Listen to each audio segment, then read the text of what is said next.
أسأل الله العظيم رب العرش العظيم يجمعني بكم في الحرمين والجنة. قول اللهم آمين. اللهم إني داعي فأمنوا عسى أن يكون بيننا من هو مستجاب الدعوة وطعامه الحلال بياكل من عرق إيديه بيحب الخير للناس. هو دي اللي ربنا هيستجيب. لكن اللي بتجرعن على الناس وما بيصليش وواكل المواريث هنقول إيه؟ يقول يا رب لا لبيك ولا سعدك، حجك مردود عليك لو بالك من الحرام. فعايزين ندعي بإخلاص كده النهارده إن ربنا يرفع عنا الغلاء ويهدي أبنائنا ويهدي بناتنا.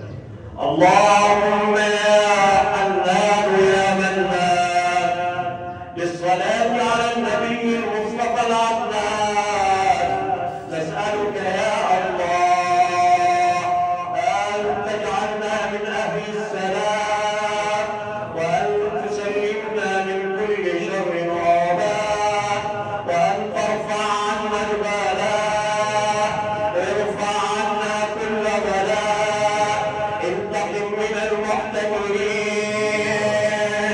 المفسدين في الأرض يا الله.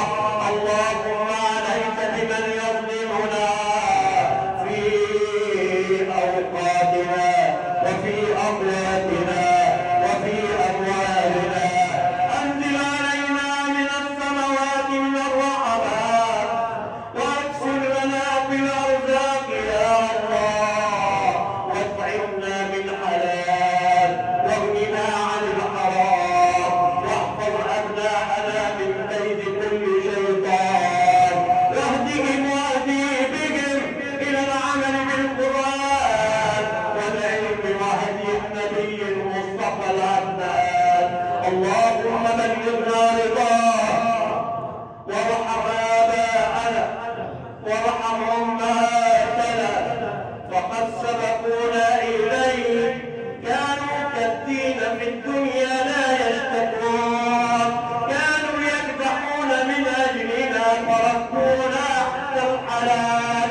كثرت الأموال يا ربنا ولكن نزعت البركة منها، فبارك لنا يا ربي بالقليل وارزقنا الحلال وجنبنا الحرام، واجعل أهل قرية الرضا في عليين لا تحرجهم رياحا، أمنهم في بيوتهم، أمنهم في زروعهم، أمنهم في أولادهم، أمنهم في كل شيء كسائر بلاد الموحدين. اللهم احفظ مصرنا من الفتن لا بطر منها وما بطر. اللهم احفظ مصرنا من الفتن لا بطر منها وما بطر. احفظ جيشنا وولاة امورنا ورئيسنا وكل مؤسساتنا، وعليك بمن يكيد لنا. اللهم انا نسالك رضاك والجنه وبخشاك من سخطك والنار.